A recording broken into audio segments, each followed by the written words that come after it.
Let's dive into the latest Cincinnati Bengals injury updates, because this week's list is pretty revealing. Some good news, some not so good. Starting off with Dylan Fairchild, the big man was a full participant in practice, which is a great sign. He's still dealing with that knee issue, but the fact that he's working through it shows serious toughness and commitment. That's the kind of mindset the Bengals love to see in the locker room. Now, when it comes to Joe Flacco, the situation's still a bit uncertain. He's been limited with that shoulder injury, and right now it's basically a 50-50 call for Sunday. The team's keeping it close to the vest, no official update until game day, and that's typical when they're trying to maintain a little competitive edge. Unfortunately, Trey Hendrickson still hasn't returned to practice because of that hip injury. And honestly, at this point, there's real concern about when we'll see him back on the field. Trey's presence is huge for this defense, and without him, the Bengals lose that edge in the pass rush.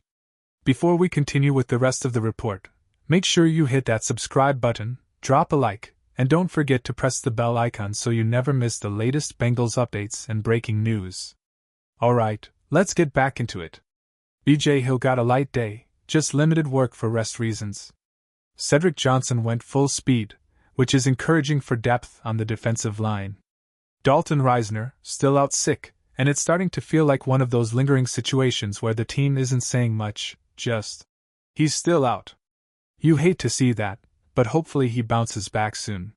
On the defensive side, Cam Sample practiced fully, while Logan Wilson sat out again with that calf issue. That's one to watch closely, because Wilson's leadership in the middle is vital for this defense. Marco Wilson also didn't practice, hamstring problems, and those are never easy to shake off. So overall, a mixed bag for Cincinnati. Some players trending up, others still stuck on the sideline. But one thing's for sure, this team's grit will be tested heading into the weekend. Now let's move from the injury front to the roster moves, because the Bengals have been busy today. Cincinnati made a few notable changes that caught everyone's attention. The team brought back Joe G. Harris, promoting him from the practice squad to the active roster, something they've done before when depth became a concern. It's a smart, familiar move that shows how much trust the coaching staff has in players who already know the system.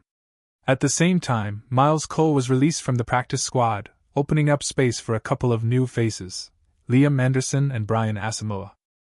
Both have officially joined Cincinnati's practice unit, and while they might not be household names yet, these kinds of quiet additions can end up making a big difference as the season wears on. Anderson, an undrafted linebacker, is 25 and spent time with the Colts before being waived earlier this year due to injury. He hasn't had much chance to prove himself yet, but the Bengals clearly see potential. That's something this front office loves, finding overlooked talent and developing it into real production. Then there's Brian Asamoah, a player with raw speed and physicality who could bring fresh energy to the linebacker room. It's interesting because it almost feels like Cincinnati's defensive staff is trying a little experiment, bringing in guys who might not have fit elsewhere but could thrive here under a different scheme. It's a subtle but fascinating strategy, a little shake-up that could quietly reshape the depth chart. The Bengals aren't making headline-grabbing signings right now, but they're clearly fine-tuning their roster to prepare for the grind ahead. It's funny how things work sometimes in Cincinnati. Lou Anarumo moves on from certain players, and then, a little later, the Bengals bring those same guys right back into the picture. Maybe it's Mike Brown's way of saying, let's give them another shot in stripes.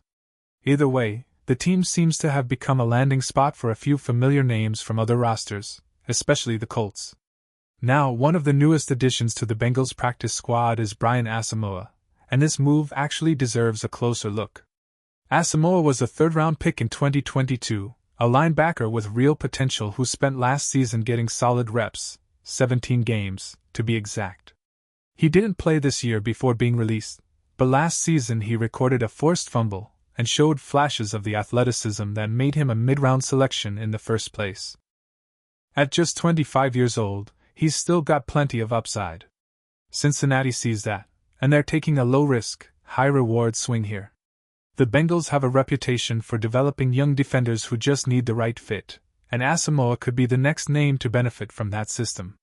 What's interesting is the timing. These signings happened on a Thursday, not the usual early week roster adjustment day. That tells you the Bengals might be reacting to recent injuries and trying to keep the linebacker depth steady heading into the weekend. So while these aren't blockbuster signings, they're the kind of quiet, smart roster moves that often end up mattering most when the season gets deep and physical. The Bengals are clearly preparing for the long haul, and doing it their way.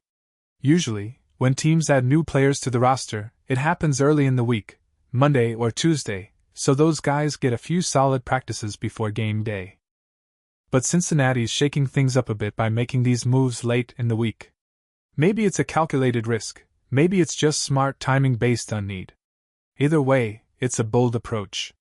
With these latest adjustments, the Bengals now have 3 fresh linebackers in the mix, including Joe G. Harris, who was already familiar with the playbook after being part of the depth chart last week. That familiarity could be key if the team needs him to step in quickly. The rest of the injury report remains mostly unchanged, some guys trending up, others still waiting for clearance, and that consistency, while not ideal, at least gives the coaching staff a clear picture heading into Sunday. It's been a week full of quiet moves, but moves that could mean a lot once the pads start popping. The Bengals are clearly preparing for the long stretch of the season, reinforcing depth, adding energy, and keeping every position competitive. So now the question is, will these new faces make an impact right away, or are they being groomed for the weeks ahead? One thing's for sure, the Bengals aren't sitting still. They're adjusting, evolving, and staying ready for whatever's next.